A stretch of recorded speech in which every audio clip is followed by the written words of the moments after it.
Editing Ryan here, using an AI voice of course. Went seriously wrong with the music in this recording, so I had to take it out altogether. Whatever, I'm planning on replacing our theme tune soon anyway.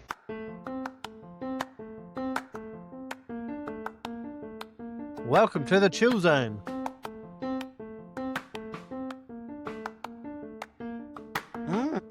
Another week, another podcast, more bullshit in the news. We've actually stuck to our guns this week and have recorded when we said we were going to record. I know, right? We've actually done it. Now, I'm not the best. I'm sniffles and whatnot, but we're actually on a good week because no kids, and I was free, and I was like, we've got to record. Yeah, let's do next week's content. Let's do next week's content. Let's roll it out. Let's go. Yeah, we've had quite a few things happen in the news lately. We have. Andrew's been arrested, the so-called disgraced prince. Yeah, this is sort of a hot topic for people because there's royalists out there, as they call them.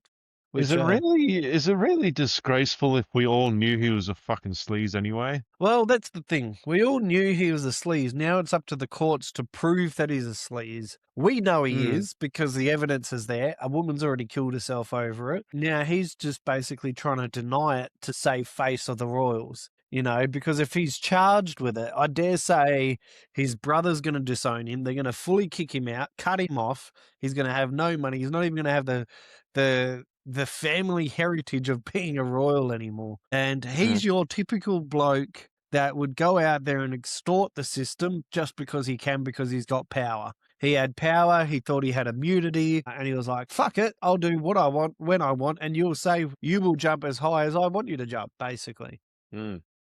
And he'd be telling people what to say, when to say it. So it's just a perfect example of I'm glad he got arrested. Thinking you're above the law, which you're that's not. it. The wife knows more about him and whatnot, being from the UK, than what I do. From my side of it, I think he's a pedophile. He's a freak. You're hanging out with a pedophile. Now, Charlie Kirk called out the Epstein, saying that he was a spy, he was this, he was that. He's either an American spy, China, international.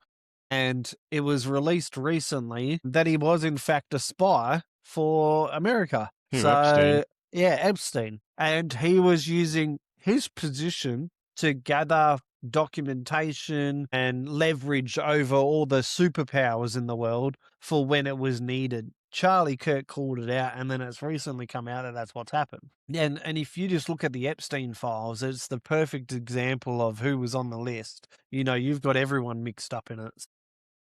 Yeah. You know, even fucking Diddy was on the list, but that's no surprise. Another one who's a complete sleaze. He just should stay there. I think he's in jail still, isn't he? Diddy? I don't know.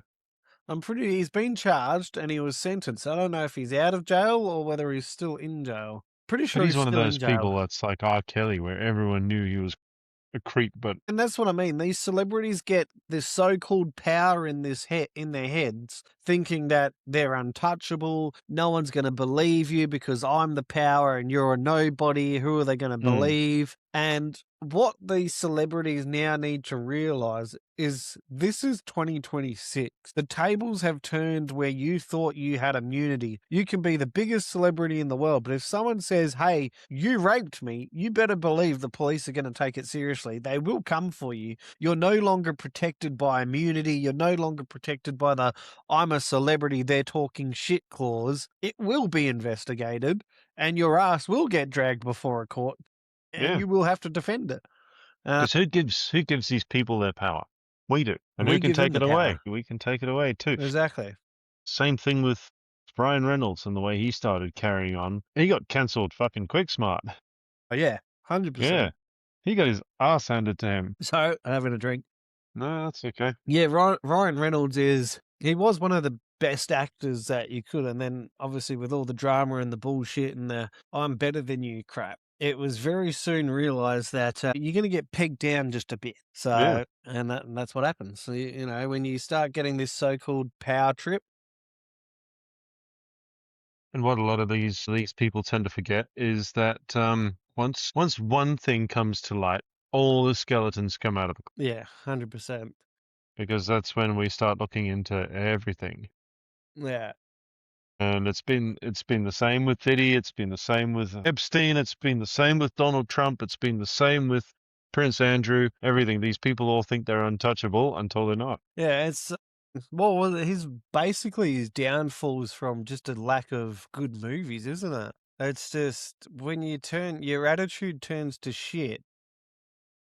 Some nonsense that his wife's doing as well. So I Oh, think there's that that's as what's well. yeah, caused a lot of problems for him. Yeah, I'm just having a look now. What it was all over again. So that's right. He filed a $400 million lawsuit against, is it Lively, Lively, Blake Lively. her That's his husband. wife. Yeah, well, it says her husband. I think he's yeah. Okay. Ryan Reynolds and their publicist in January alleging extortion, defamation, and invasion of privacy. Holy shit! Yeah, there you go. Mm-hmm. Yeah, that'll do it. It's a very So, big fall from grace. But you just look at Michael Jackson. All it took was one person to say, "Hey, he touched me," and I don't even think he did it. and I don't think he did. I think it was. Mm. I think people just got the whole, okay, this kid is going for money. Because obviously we had that big sort of situation where he was claiming that he was touched and all this inappropriately. Mm. The main subject is what? Taking an L. When is the time you've taken an L? Which a lot of these guys need to figure out when to do, don't they? These celebrities, they need to Well, figure yeah. out I think when to. Diddy's the prime example of I didn't do it when when the evidence was all there in black and white. Sometimes you just need to go, fuck, how do we get out of this? Take the L, admit fault, walk away. But he pushed it so far that Mhm. it ended up in court because he's like, nah, fuck you, I'm bigger than you type shit, trying to puff his chest out. And the court just went pew, pew, pew, pew, pew, pew. Time you should have taken the L and just said, okay, how much is it going to cost? When do you need to realize that the fight is either too small for you or too big for you to win? Yeah, I 100%. mean, there are 100 little moments during every day when I've just looked at a situation and I go, I actually don't need to fight this. I Yeah. can just leave. I'm out. And just walk away from it. And Mhm. I get those situations all the time with my ex Yeah. because you look at so she'll start using the kids as a weapon and a pawn, and she'll say a whole pile of shit to get underneath your skin. And you know what? Sometimes you just got to go, you know what? I don't want to fucking deal with you. And you just walk Yeah. away. Now, is it a win? Is it a loss? It's probably 50-50. You're not winning because you're not buying into her shit. But at the Mm. same time, there's no solving it. So it's kind of like a loss anyway. So you just walk away from the problem. There's another time where I was in real estate. So I was a business development manager. I had a Yeah. client that basically wanted me to prioritize him because he believed his, $10 million home was worth a whole lot more than what it was. In the end, it sold for $4.5 million. I wasn't the agent. But my thing on 4.5 million was 20,000. Everyone else was 35, 40,000. Your commission. The commission side of things, Yeah. correct. Yeah. And that's with fees and all that sort of thing. Mm. And he tried to get me down to 5,000 and I just refused. I was just like, I already know what all the other agents are willing to tell you, which was 30 to 40,000. Mm. I'm happily walk away from it and take the loss on that client just because he was trying to pressure it into me taking the $5,000 worth of commission. Yeah. Now, the sale alone, as I was saying, it ended up selling for something like 5.5, and he had about 3.5, 4 mil afterwards after paying everything out. Now, would it Mm. have looked good on my portfolio? Yes, would have been great. But I took the loss on that and walked away from it and said, look, I'm not willing to take you on for 5,000. See you later. And walked away from it.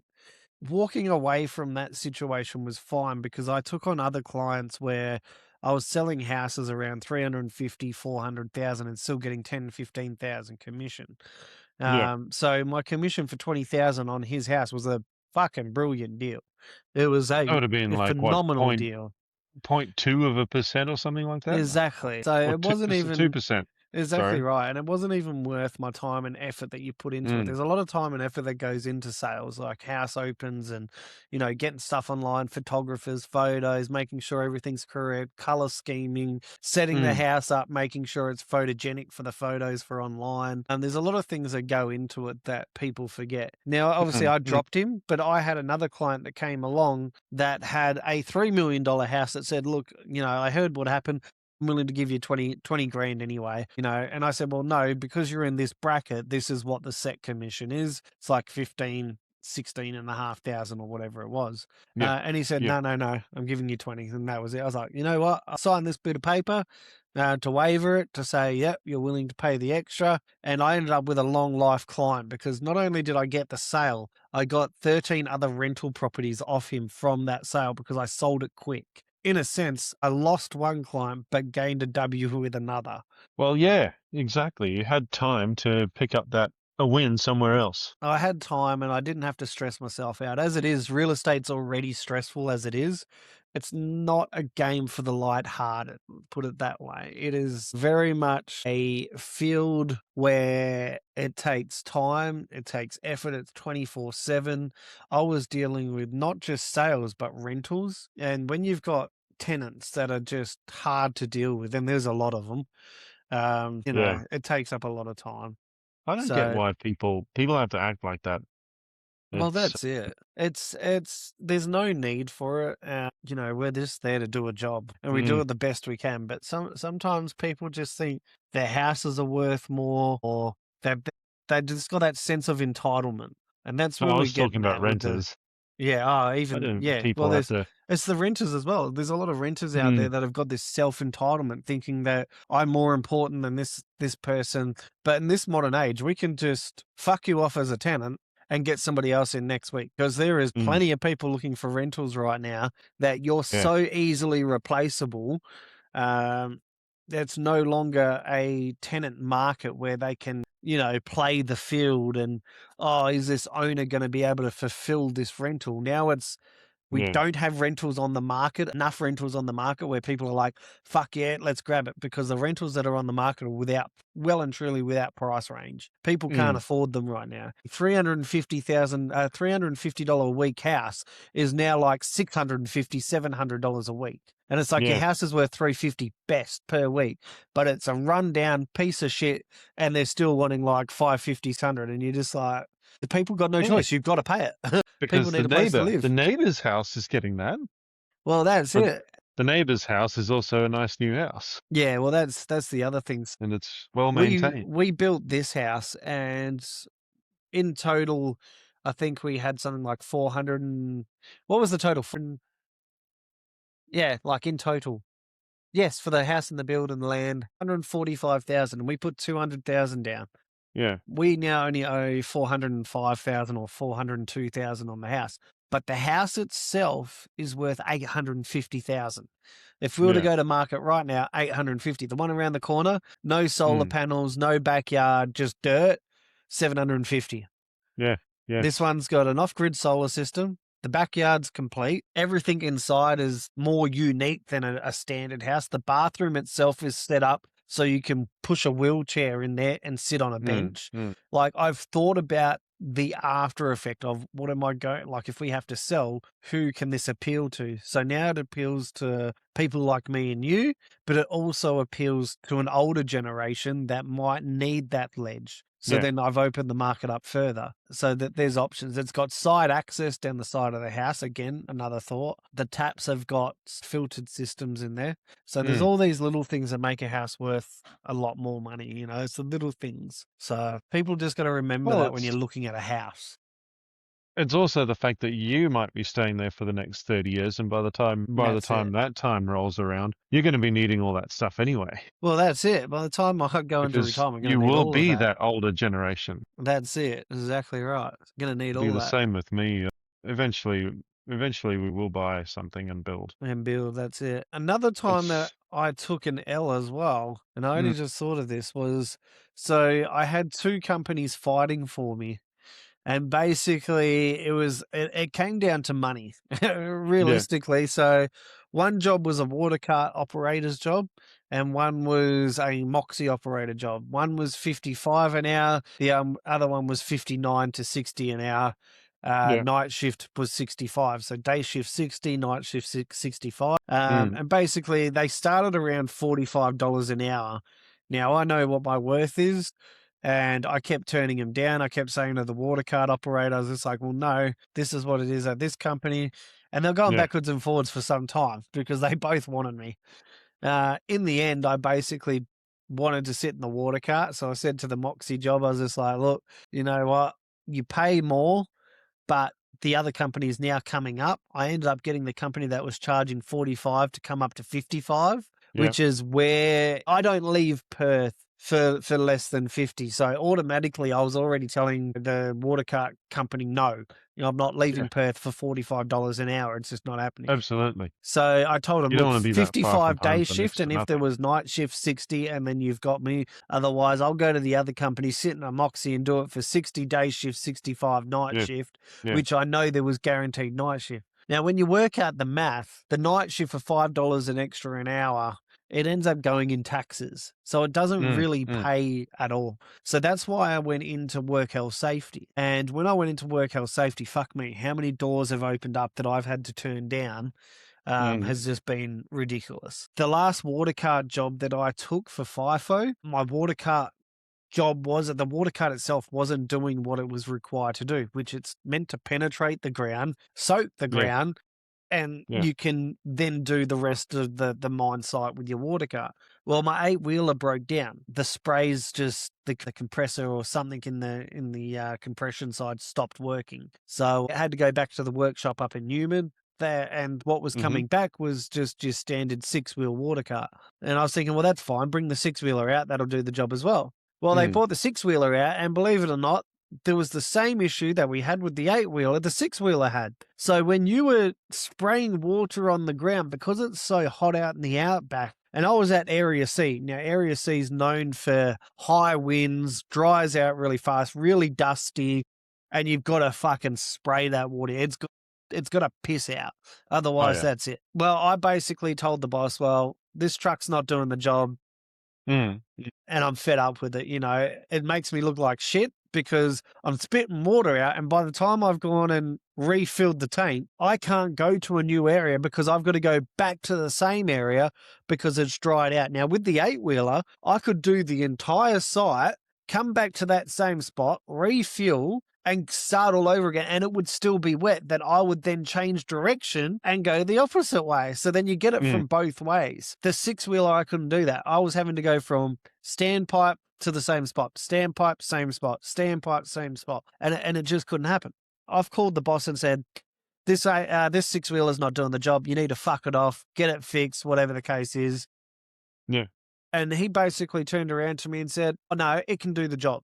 And I said, you're not out here, number one. I said, number two, I have too much pride in my job to sit here and look like a dumb fuck to the client. I said, not only that, you look like a dumb fuck because they're calling me up, saying, come wet the ground. And I was only out there 20 seconds ago before they've called me up. Yet they don't know that because the ground's fucking dry again. I said, so if you're not going to fix it, put me on a flight tomorrow and I'll go home. I have no problems. And I took the loss on that. And I shit you not, I called my mate and I said to him, I said, I guarantee this boss will call me up, whether it's tomorrow or 2 days' time, a week's time, and he'll be asking me to come back out here again because he was telling me, he's like, oh, if you leave site, you'll blow your chance, you'll burn your bridge, blah, blah, blah. I shit you not. The day I got home, the day after, he's calling me up going, hey, so are you available? I need you to fly out ASAP. We need you on the water cart. And I And you're just like, said, I'm not. I'm not coming back out. Yeah. I gave you the opportunity. And he was basically trying to call my bluff. He thought I wouldn't leave site, and I left site, and then he's calling me up going, oh, can you come back? Because when I left, they put him in the shit. They've got operators that can operate the water cart, but they don't have an operator that can operate the water cart in a sense of knowing what the fuck to do. They know how to operate, how to turn the gun on and off, but they don't know how to physically operate. Is the ground green? Is it too wet? Is it too dry? Oh, should I dump here? Oh, that looks dry. I'll just fucking dump more. Now, what they would do is dump the whole fucking tank in a space of like that and just dump the whole tank in first gear, and then they've got no water. And that's what you don't do. You can't just fucking drop the whole tank, because you're going to be doing 600 loads to and from the fucking standpipe, and you're never going to get to all the areas. It's all about fuel efficiency in the end. Fuel efficiency, all that sort of jazz. And they were filling up. After I left, they went through about $600 worth of fuel in like a few hours, because no one knew how to properly operate the machine. It's all about experience, really. I mean, Comes it's to all experience. And now that's well what and I've good got. knowing how to switch the thing on and drive it, but do you I actually know get- how to read the ground? Exactly right. It's reading the ground, reading the zone that you're in. And I get emails and text messages daily. Yeah. I don't get a break. I'm constantly, hey, are you available? Whether it's local or FIFO, I've made enough connections now where I can get friends jobs if they need it. Now, I don't put my name to anyone that, unless I know they've worked in the field. I'm not going to, piss and burn my bridge, because when I recommend someone, you're going to do the job and you're going to do it well, because it's my fucking name that I'm putting on the line. And I've only ever done it for one person, and they're still working. My brother's now working in the FIFO field. He's got a bunch of tickets, and he had no experience, but he was telling the boss, hey, this machine, this Bobcat's fucked. You need to come have a look.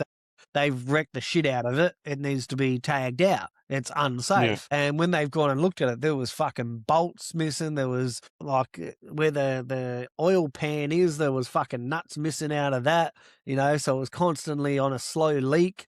Out of the oil pan? Yeah, near the oil pan. Now, my brother is very Sheesh. mechanically fucking minded. He's very switched on to all that shit.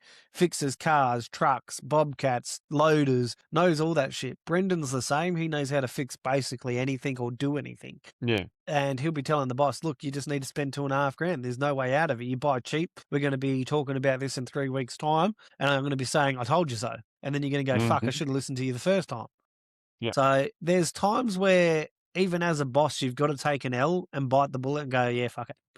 Like we used to have the same problem with a truck on site in traffic control. And the thing was, the company's owner he was a tight ass as well. So we know that because he bought this cheap piece of shit truck in the first place, right? It's bad when they're buying cheap and they turn it up and they go, oh, it's brand new. And you're looking at it going, what's fucking new about it? The only thing new about it is the spray paint on the doors. Yeah. Right. Maybe so the new tires. About 6 months after he bought this thing, the transmission failed on the road. Right. So we were working on the motorway. Okay. So we come to the end of the shift and we're getting ready to pack up. And then we go, right, it's 2:30. ROL's about to run out. The truck's not moving. No. What's going on? So I had the opsider start the truck up, and he's on the radio like, oh, I don't know what's going on. What do you mean you don't know what's going on? I tried to put the truck in gear and it started making the crunching sound. And I'm like, did you push the clutch in all the way? Yeah, I did, I swear. So I'm like, yeah, okay, that doesn't sound convincing. So I went over there and tried as well, and it just wasn't going into gear, nothing. Nothing. So full failure. Yep, we're like, fuck this. We're calling the boss. He can deal with it. He can hire the tow truck. He can get it towed off the motorway. We couldn't even move this thing into the shoulder, okay? Wow. So it's in live lane. Yeah, live lane. Or it was a dead lane at the time, but, we had to pack that shit up. Yeah, that's it. We're like, we waited around with the truck. We got the overtime, which that was a fight by itself. Yeah, I bet it was. And he sent this guy out who was apparently a transmission specialist. Yeah. Okay. Probably Blinky Bill from The Office, was it? Yeah, it was. It was like the owner's neighbor or something like that. Knew absolutely bugger all about transmission. Like even I know more about that shit than he does. Wow. And I could tell because I was watching him work on it. He had the truck's cabin forward and everything like that, and he had the whole gearbox open. And I was there going, that's not supposed to look like that. Yeah. And like he had one of his offsiders, apprentice or something like that, this big Lebo guy. He's like, What the fuck do you know, bro? You keep walking. You saw nothing. What do you Don't keep worry about walking? what the fuck do I know? I was only trained by Toyota. That's a Yeah, Hino. So it's like the same sort of gearbox but smaller. yeah. Anyway, lo and behold, within a week the transmission failed again in the same place. No And way. guess who he sent out to fix it again? The same Like person. this other asshole, and this transmission failed a good like 4 times before he finally listened to me when I was telling him, "Do not send this idiot out Yeah. to send someone else."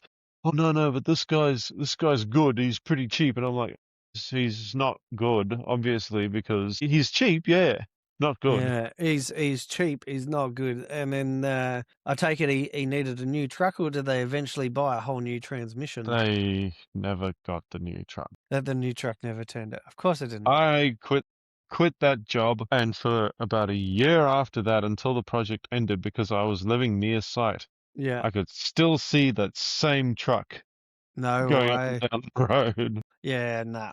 It's you get these people that think they know what they're doing, but they're really what you call outback bush mechanics, where they think they know how to fix something because that's Mhm. how they've done it out there. But it doesn't work when you're dealing with bigger machinery. The same idea mechanically, methodly be the same, but when you're working on a grander scale, the fix that you would work that would usually work on a smaller scale will not necessarily work in a bigger scale. So Yeah. where you would duct tape a fucking, rubber post or a rubber fucking transmission fluid Mm. hose, you can't do that on a truck because it's on a bigger scale.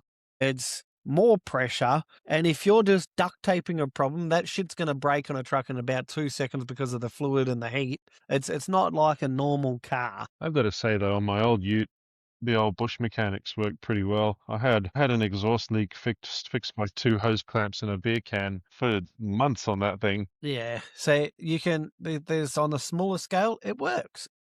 Mm-hmm. It works on a smaller scale. 2 secs. I just need to go blowing my nose and I'll be right back. It's all right. And I'll chuck some music on or something. Alrighty. Oh, that looked like a hell of a nose blow. Oh, well, I was getting It all the was gunk out.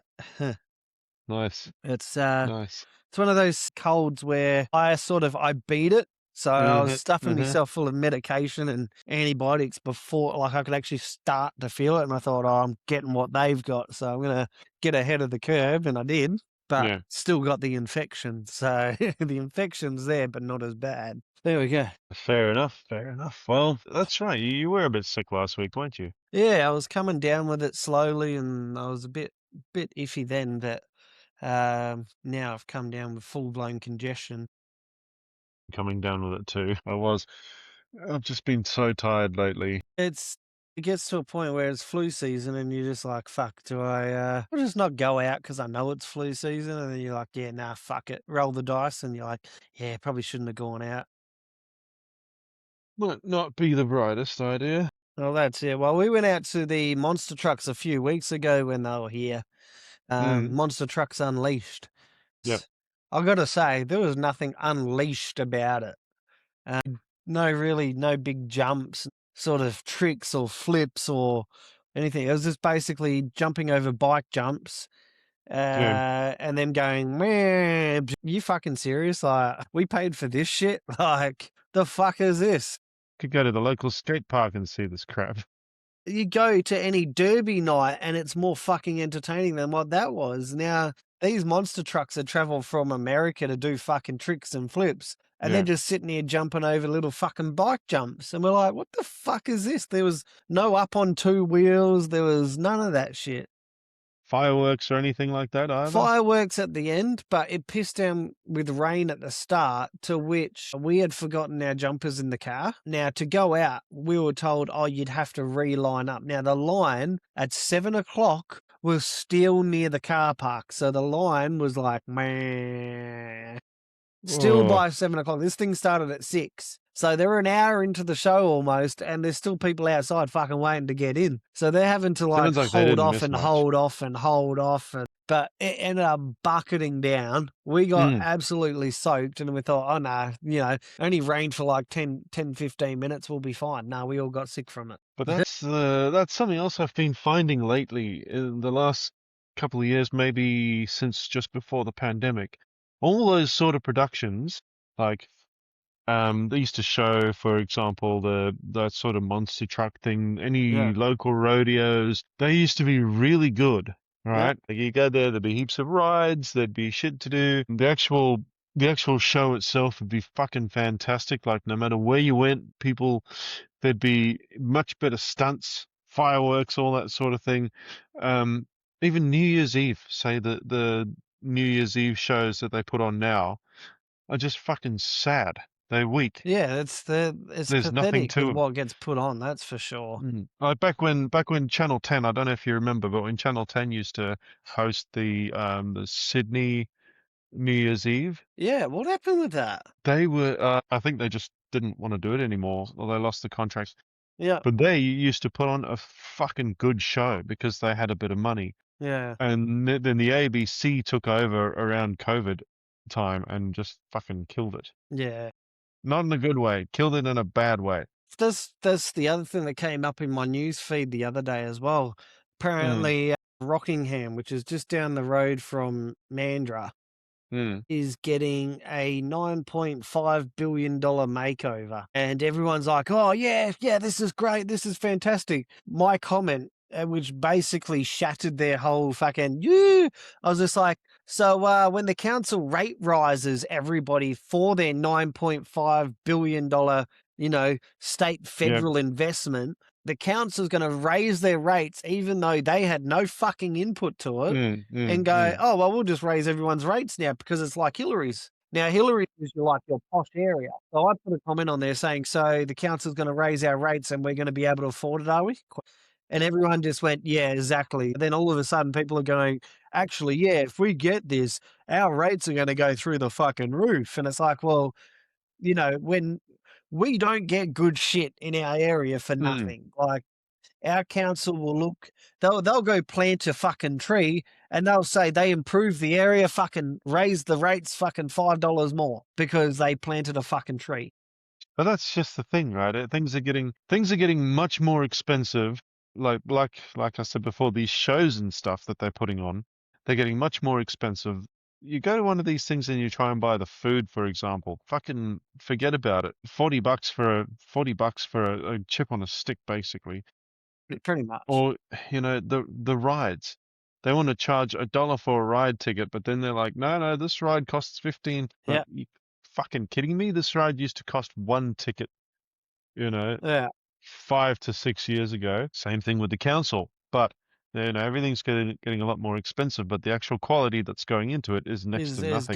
going to nothing. And that's what I mean. Like these councils around Perth, and I'm sure it's the same there in Sydney, where Mm-mm. they'll do the bare minimum that they have to, and then give themselves a pay rise, give the interest rate rises to all the owners in the area and say, oh, but we improved the area. And all they've really done is maybe put a brand new toilet down at the foreshore, or they've gone and planted a couple of trees in the area and rolled some grass out. You guys need to pay for that. Yeah. So I said to everyone, we can have this $9.5 billion so-called transformation and fucking you're going to make a marina out of Rockingham, but we're the ones that are going to fucking cop the rate rise from that. And it's going to be so unaffordable that people are just going to go, fuck Rockingham, and just move out the area, sell up, get the fuck out of it. So I'm just over our local council there. It's become a joke. Something very similar happened here. They bulldozed a perfectly good footy field down the road from my house. It's within walking distance. And they put up this big water park thing called the Billabong Parkland. It's not too bad. I've been there. And when they opened it, it was free, but then they wanted to tell us that you still have to book tickets to get into it, which I don't know why, because nobody fucking ever goes there. Okay. Yeah, they need to And change then that so they're you like, walk in. yeah. Then they go, oh no, if you want to hire a gazebo, it's going to cost $150 for the day. That's what Okay. they do at Adventure World, but Yeah, they charge more But I digress, right? Because the gazebo had an electric barbecue in it. That's about the height of luxury. You're joking. That was At it. least our Yeah, one, yeah. we You got had to, a fridge, yeah. or you had a fan, Mm-hmm. PowerPoint so you could charge your phone, a safe, and 2 sunbeds, or if you had a family, and a table and chairs. That's what our cabana Okay, had. there was the table. There's the table and chairs too, but I mean, um, It's not the worth the money gazebo, that it's you still pay not worth for it. $150, No. right? So now they're going, oh, actually, what we're going to do is we're going to charge $8.50 a head getting in there, right? So we're paying about nearly $60 for my whole family to get in there if we wanted to. Plus the cabana.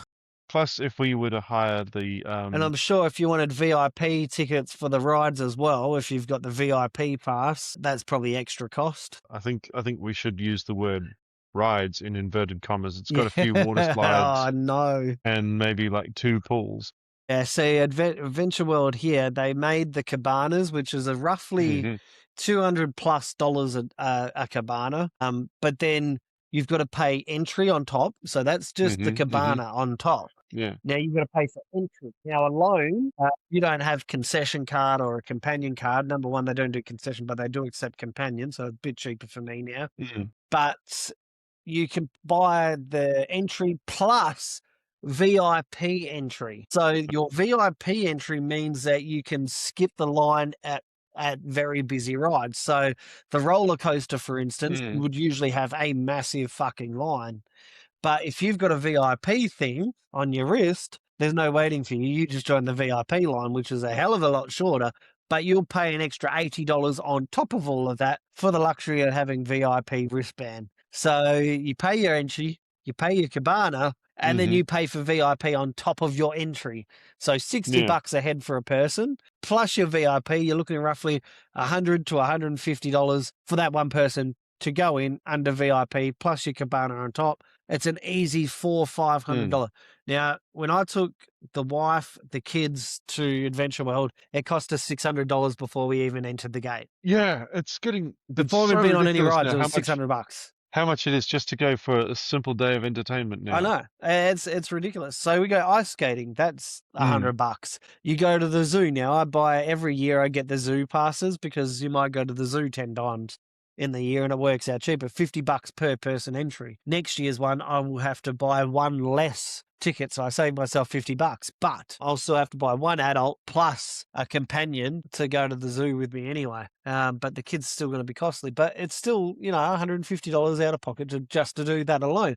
Then you've got to buy food unless you bring food. So there's another $100. $250 a day easily. Lord, and it's not cheap buying food. It's really not cheap buying food in those No, things. they used to have food trucks and then they made a cafe, but the cafe is expensive. So it's like, bring back the food trucks. It does sound like it's a pretty reasonable little theme park, though. Adventure World is. They've got lots of rides, a lot of water park rides, a lot of little entertainment things for the kids, like little mini roller coasters and all that sort of thing. But then they've got the big roller coaster. Mm-hmm. They used to have this big swing where it would spin around and, go up. I think it's called the Goliath or something like that. Let me see. I'm looking at a picture of it right now. What's it called? Adventure World Perth. Yeah, I know that, but the swing thing you just mentioned. Yeah, that's the one. Yeah. That is the one. And then they've got another one that's similar that literally turns. So you'll be in it. It's like one big long seating plank and it comes up.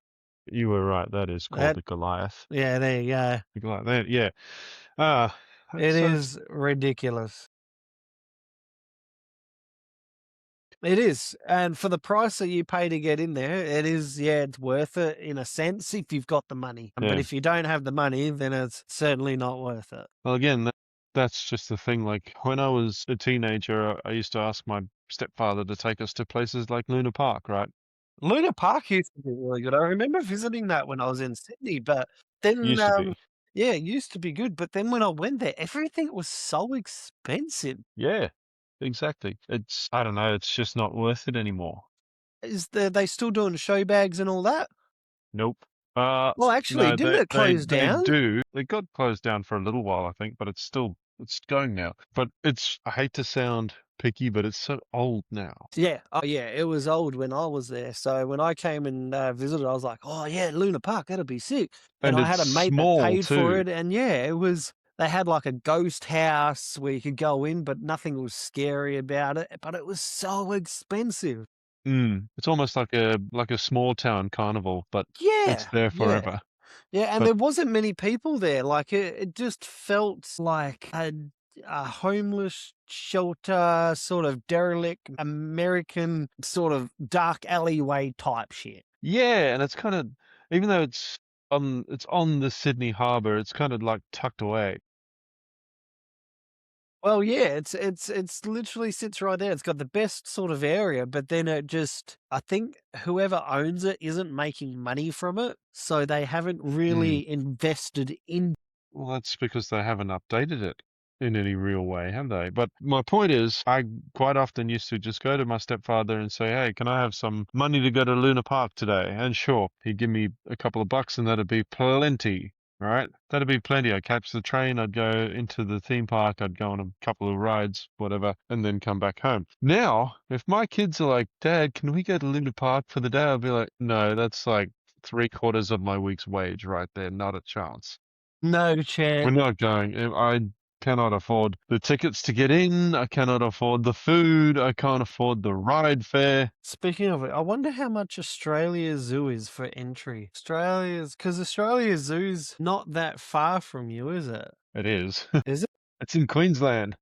Well, yeah, but in terms of where I am, it's closer to you in that sense. If you were to go from Sydney to Queensland, what is it, like a plane trip? And for me, it's like Yeah, 4 or 5 hours on a plane. It's probably like, what, 1 hour for you? something like that. An hour, maybe hour and a half. But Okay, so a my sister used to work there. family of 4 to Australia Zoo, $225 for a family of 4. Now, if you wanted to make that a 2-day admission, so you're going over 2 days because it is Yeah, such a big zoo, yeah. $15 for a family of 4. A family of 5, $378. Now that's doable, sort of. So one But day that's is $270 though. but that's something that you can save up for. That's like a once a year expedition, right? Yeah. You'd go, you take the kids, you get on a plane, you go to Queensland, go to Australia Zoo, and you can actually stay there and you can experience Yeah. the whole thing. Whereas you'd be spending something very, very similar to that to go to Luna Park, and that's in the same city as $149 me. for $149 for an annual pass, which isn't too bad. To Australia Zoo or Luna Park. Australia Zoo. Fair enough. Now, if we go to Luna Park, oh, Jesus, now we're talking. Luna Park. Is Luna Park entry still free now? I don't think so. Okay.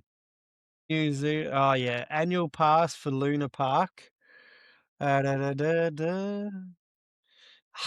$129 for unlimited fun for a And year. that's one person. That's one And I person. don't know about unlimited fun. You go there and you pretty much walk through the gate Yeah. and you've already seen the whole thing. Well, that's what I mean. They don't have much there, and it really does look outdated, doesn't it? But Hmm. they've definitely spruced up their images, Yeah. so it's definitely not something that I would be, even for a family unlimited ride per person. Mm. Is 170, and then it's 45 for children between 4 and 12, 45 a person. Yeah. And See? that's with concession. That's And that's ridiculous. $45 you're paying for, you'd walk through the park and you'd be like, maybe I want to ride one of these rides. Yeah, and then the rest you're like, nah. Yeah. I think if they invest money like Disneyland does, Mm. they might start getting more people. But I called out for Adrian Patelli to take over Luna Park, Yeah. the I self-made mean, billionaire, because he would actually make that like insanely fucking awesome. as you know, I'm South African. I grew up with a theme park in my city, which definitely made parks like Luna Park seem like a carnival instead of Yeah. a theme park. Like I grew up with a theme park called Ratanga Junction. That place was fucking sick, right? And then I moved over here and I was like, oh, we can go to a theme park for the weekend. And my stepfather's like, yeah, no, we got Luna Park. And I remember going there for the first time and I was like, where's the rest of it? Yeah. Where's the rest of the park? What is Uh, this?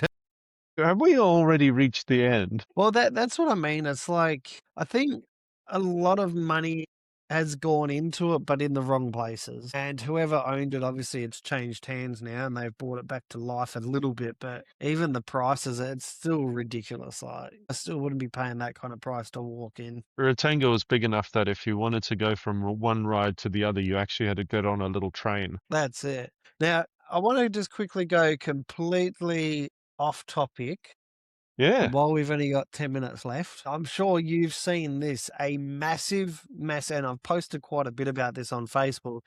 There's been Mm. a massive surge for One Nation Pauline Hanson. Yeah, I've Massive seen that. surge. So everyone's now starting to turn on Labor. The Hmm. latest hike in prices that came in fuel taxes and tobacco taxes, alcohol taxes, and then he's gone and pushed even further spending, which has then caused inflation to go up, which has then Yeah. passed that cost to homeowners, pushing mortgages up. Everyone's going for One Nation. Everyone's Yeah, because turning on Labor. it's the lesser of three evils. That's why. That's what I mean. It's kind of funny because a few years ago, people were like, "Fuck Pauline Hanson. She's a dog. She's a racist. She's this. She's everything." Calling her everything under the sun. Basically, had no chance. To the minute 2026 has hit, her popularity has gone 1,000-fold. She now leads the polls over Labor, Liberal Coalition, Greens, Teals, all the other parties sitting at, I Mm. believe, 34%, I think was the latest poll, while Labor sits at 28%.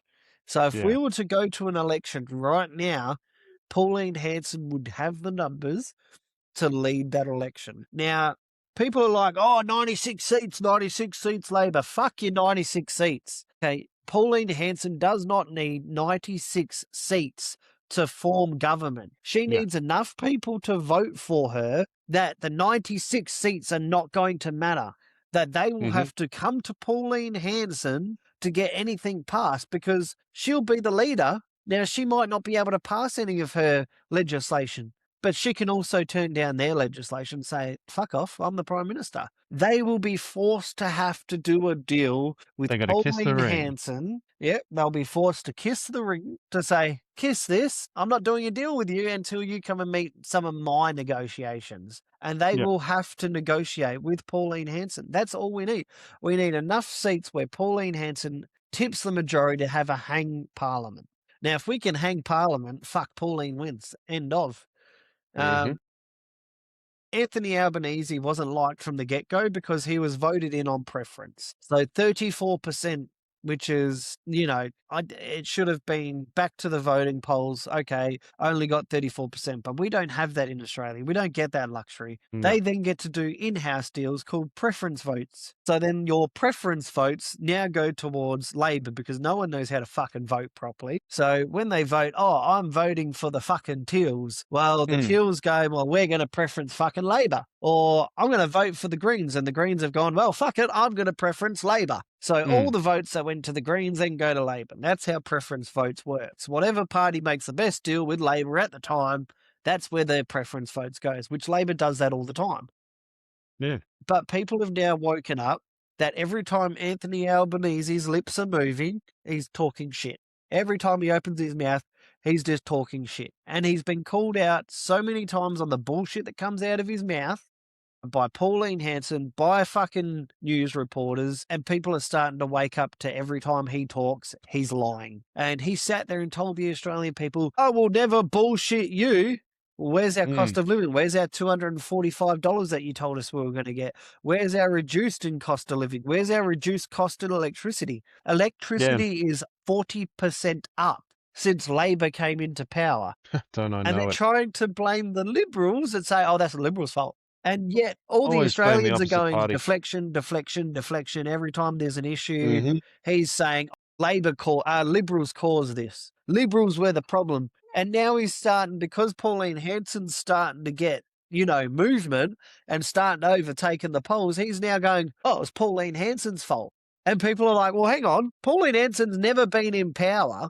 Pauline Hanson was kicked out for a week of sitting parliament because yous were scared of what she was saying and doing, that you're like, fuck this, we want to pass a bunch of hate laws and we can't have her in the Senate while we do it because she'll Yeah. turn it down. So they eliminated her from parliament for a week while they did that. And they sat there and told the Australian people that, oh, this will be the best thing for the Australian people. The first thing Pauline Hanson's going to do if she becomes Prime Minister is tear up the hate laws. That's the first thing she's doing. Mm. And she's only just came out and said that, and I'm reading it as we speak. It's one of her first things that she would do if she's elected Prime Minister. Now, everyone's sort of looking at a situation of the Julia Gillard situation. The difference between Pauline Hanson and Julia Gillard is Julia Gillard's a politician. Yeah. And Pauline Hanson, meanwhile, she is a politician. The very first thing she is Australian. So you're talking about a woman that has come from nothing, had her own fish and chip shop, real in touch with the people, doesn't give a fuck about the media. She tells the media to fuck off, that I'm here for the people. I don't want your screen time. I'm just here to talk with the people and hear what they want from me. And she basically turns the media down when and if she needs them. She's very much all about the people. I think if come the next election, if people do vote for Pauline Hanson, we're going to see a very big change, which will be for the good. However, if Labor get re-elected again, we are all fucked. It's going to be a point of, is it worth living in Australia anymore? And me and the wife have spoken about it, about leaving Australia, because, if Labor gets re-elected, is it going to be worth living in Australia anymore underneath Labor? Because it's going to become unaffordable. No one's going to be able to afford electricity up 40%. Like, for most households, that's another $200 to $500 on their electricity that cannot be afforded. Now, I'm lucky. We have a battery attached to the house. Very fucking lucky. But for those that don't have that luxury, their power bills are through the roof. Yeah. Anyway, let's talk more about this next time. Yes. We do need to wrap this up. We But do indeed. as usual, now I have a question for you, Swagman. Yes. And which This one is is it? One or the other, okay? Would you rather have it that every time you laughed for the rest of your life, it sounded exactly like a full volume goat scream, okay? Or every time you sneeze, you blast out glitter that sticks to your skin for 48 hours and you simply cannot wash it off? What was the first? Every time you laugh for the rest of your life, it sounds exactly like a full volume goat scream. So, like, everybody down the street can hear you laughing. Or the other one is glitter for 48 hours. Glitter every time you sneeze. And that's it. Even if you have like 3 sneezes in a row, you're going to have clouds of glitter just stuck to your body for 48 hours. You know what? I think I'd go to the clouds of glitter. And I don't think glitter would feel too good coming out of your nose either. No, I couldn't imagine it would, but I'd go to the clouds of glitter. I think. Why would you go for the clouds of glitter? I feel like I could put up with that more than a goat scream. It's a bit more festive, isn't it? Yeah, just it's a little more fun. More fun. It's more fun for the cleanup. You just get Look, the he's kids come to into join it. us. Hello, little one. Come to join us on the podcast. Hello, Mama. Yeah, what is next week's lotto numbers? Speaking of, actually, while we're on that topic, lotto went off. The 20 million, 2 people won it, 1 person in WA. I've been meaning to tell you about that, actually. Was that you? You won it. Fucking oath. Yeah, ripper. Okay, so I wish, man. I'll have my mortgage paid off now, please, sir. What was that? Want me to be your personal assistant? I don't know about that. I can be your personal assistant, drive you around. All right, guys. Yeah. We're going to get into our sponsors. Next week, we're going to bring on a friend of mine, hopefully, if he's available. Mm-hmm. We're going to have some updates with maths gossip. What is your friend's name? Brendan. Brendan. Yeah, we're going to be Brendan's going to come in. Was it Palsy? Yes, But he used this Pansy. Yeah, we're going to be speaking to Pansy. We're going to be about just picking his brain about whatever the fuck we're talking about next week. Exactly. And we're going to be introducing new segments. I'm going to be adding in maths gossip, which is married at first sight. So there's a lot of Okay. drama that has happened. So we're only going to be talking about the drama because who the fuck wants to listen to the boring relationship side of it? We all know Married at First Sight is just for the drama. And this year, now the Well, it reason used to be a social experiment. It used to actually be well, yeah, cool. it used to be cool. Now, the reason I want to touch on it is because it involves bullying, which we've touched Mm. on this subject before, bullying in the workplace.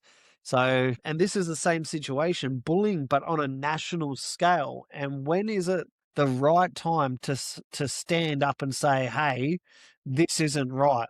Now, my thing with this is, why did none of the blokes stand up and go, hey, Brooke, shut your fucking mouth. This is stepping over the line. You're bullying. Yeah, well, we'll And talk nobody about did that it. So next that's week. going to be a new segment we bring in next week because it airs tonight. So we can't talk about it till tonight till we know what's going on. But yes, it is the reason I want to bring it up because it does involve bullying. And when is crossing the line too far in terms of bullying? There's a banter and then there's bullying and crossing the line. So how That far is all too far is the does new sound segment. very exciting. It does. It will be. All right, In the guys. meantime, we're going to name drop Name drop. we're going to name drop on-track meals for all your anti-starvation needs while you're out camping or hiking or whatever it is you do for fun. Hydration Because needs. honestly, even if you're out there as a photographer, whip out an on-track meal pack for lunch. You'll thank yourself later. And if you go to ontrackmeals.com.au/in-the-zone, you can get 10% off all of your purchases. But in the meantime, we shall leave you with that. Have a Great week. have a great week. It'll probably have a great weekend by the time this goes to air. Yes. And Thank you we for joining us will. in the Chill Zone for another podcast. You'll hear from us next week, Friday, Take it as easy, guys. always.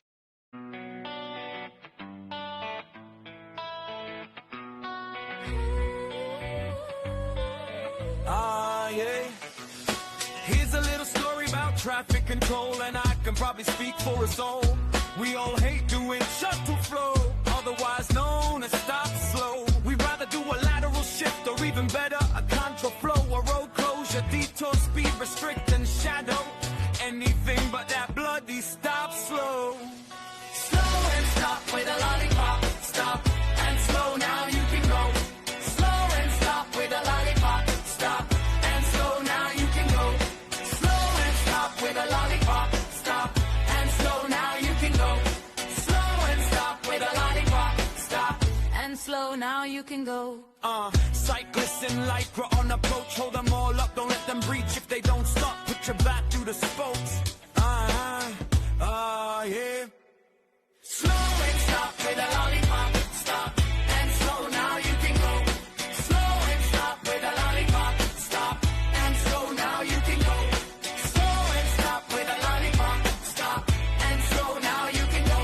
Slow and stop with a lollipop. Stop and slow, now you can go. Here comes a truck, we keep him rolling, stop everyone else no matter what. The heavy has priority, don't make him stop. Yeah. Slow and stop with a lollipop. Stop and slow, now you can go. Slow and stop with a lollipop. Stop and slow, now you can go. Slow and stop with a lollipop. Stop and slow, now you can go. Slow and stop with a lollipop. Stop and slow, now you can go. Oh my God, look at this car. Wrong side of the road. Surely it's not that hard. Here is another. Stops for the slow. What are you doing? Go, mate, go. Slow and stop with a lollipop. Stop and slow, now you can go. Slow and stop with a lollipop. Stop and slow, now you can go. Slow and stop with a lollipop. Stop and slow, now you can go. Slow and stop with a lollipop. Stop and slow, now you can go.